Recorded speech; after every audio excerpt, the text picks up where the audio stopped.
Sanchi Bhopal నగరమునకు north ఈస్ట్లో గల raisin జిల్లాలో ఉన్న 46 కిలోమీటర్ల దూరంలో ఉన్న సాంచీని గురించి. సాంచీలోని ప్రశాంత కొండ భారతదేశంలోని ఉత్తమంగా సంరక్షించబడిన మరియు విస్తృతమైన బౌద్ధ ప్రదేశాలలో ఒకటి.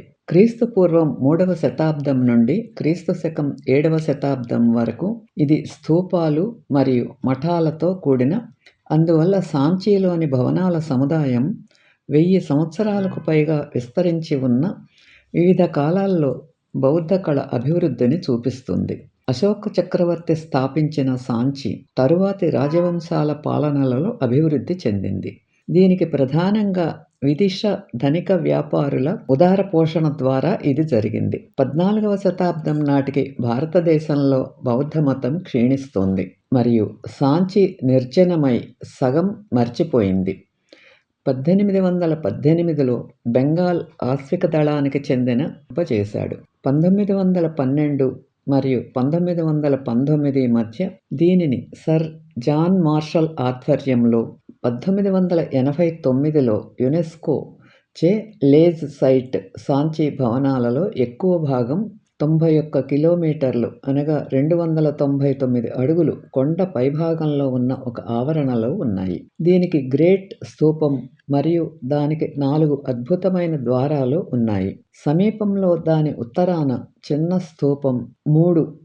స్తూపం క్రీస్తుపూర్వం 2వ శతాబ్దంలో నిర్మించబడింది. దాని ఒకే ద్వారం ఉంది. శిష్యులలో 2 సరిపుత్ర మరియు మౌద్గలాయన యొక్క అవశేషాలు ఉన్నాయి. ఆ ఆవరణలో తూర్పు, పశ్చిమ మరియు దక్షిణ వైపుల ఉన్న అనేక మఠాలు కూడా ఉన్నాయి. వీటిలో 10వ శతాబ్దపు మఠం 51 అత్యంత ఆసక్తికరంగా ఉంటుంది. దాని ప్రాంగణం చుట్టూ ఒక స్తంభం ఉంది. దాని వెనుక 22 మంది సన్యాసుల గదులు ఉన్నాయి. తూర్పు వైపున ఉన్న ఆలయం 17వ, 5వ శతాబ్దానికి చెందినది.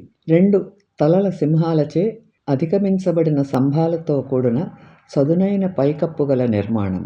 ఇది భారతీయ రాతి ఆలయానికి తొలి బాగా సంరక్షించబడి అభివృద్ధి చెందినది. ఆర్కిటెక్చర్ అభివృద్ధి. ఆలయం గ్రేట్ స్తూపం కింద ఆవరణ వెలుపల స్తూపం ఉంది. దీని రైలింగులు కమల పతక సింహాలు మరియు పౌరాణిక జంతువులచే చెక్కబడ్డాయి. స్టిరప్లతో కూడిన గుర్రం కూడా చిత్రీకరించబడింది.